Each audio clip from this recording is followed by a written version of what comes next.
ദുബായിൽ വെച്ച് നമ്മളുടെ നിവിൻ പോളി പീഡിപ്പിച്ചു എന്നൊരു പരാതി പ്രേക്ഷകർ കേട്ടിരുന്നല്ലോ. ആ പരാതിയിൽ ചില നടപടികൾ ഉണ്ടാവാൻ പോകുന്നു. ദുബായിൽ വെച്ച് പീഡിപ്പിച്ചെന്ന യുവതിയുടെ പരാതിയിൽ എഫ്ഐആറിനായി കോടതിയെ സമീപിച്ചിരിക്കുകയാണ് ചലച്ചിത്ര താരം നിവിൻ പോളി. ഇന്നലെയാണ് അപേക്ഷ നൽകിയത്.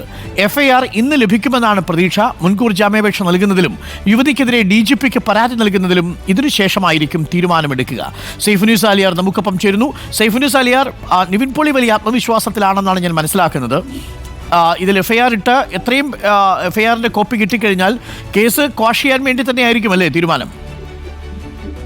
തീർച്ചയായും അരുൺകുമാർ, ഇപ്പോൾ നിലവിൽ ഇവർക്ക് അറിയാൻ കഴിയുന്നത്, അതായത് നിവിൻ പോളിയുടെ കൂടെയുള്ളവർ നമ്മളോട് പറയുന്നത്, നിവിൻ പോളിക്ക് മാധ്യമങ്ങളിലൂടെ അറിഞ്ഞുള്ള അറിവുകളേ ഉള്ളൂ ഈ വകുപ്പുകളെ കുറിച്ച്. കൃത്യമായി ഏതൊക്കെ വകുപ്പുകളാണ് ചുമത്തിയിരിക്കുന്നത് എന്ന് എഫ്ഐആർ കിട്ടിയാലേ അറിയുള്ളൂ. പീഡന കേസ് ആയതുകൊണ്ട് തന്നെ പ്രതിക്ക് നേരിട്ട് ഡൗൺലോഡ് ചെയ്യാൻ സാധിക്കില്ല. ഓൺലൈൻ വഴി ഇത് എഫ്ഐആർ ഡൗൺലോഡ് ആകില്ല. അതുകൊണ്ട് കോടതിയെ സമീപിച്ച് കോടതിയിൽ നിന്ന് എഫ്ഐആർ വാങ്ങുകയും നിവൃത്തിയുള്ളൂ. ഇതിനായാണ് ഇന്നലെ കോടതിയിൽ അപേക്ഷ നൽകിയത്.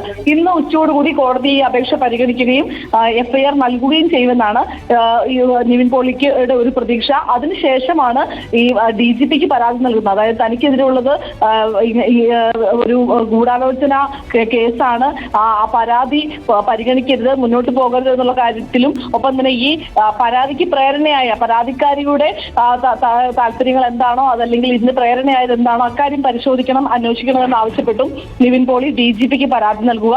അത് കൂടാതെ തന്നെ ഈ കേസ് പീഡന കേസാണ്, അതുകൊണ്ട് തന്നെ മുൻകൂർ ജാമ്യം തേടേണ്ടതുണ്ട്. ജാമ്യാപേക്ഷയൊന്നും ഈ വകുപ്പുകൾ നിവിൻ പോളിക്ക് എഫ്ഐആറിന്റെ കോപ്പി കിട്ടട്ടെ, ക്വാഷ് ചെയ്യട്ടെ.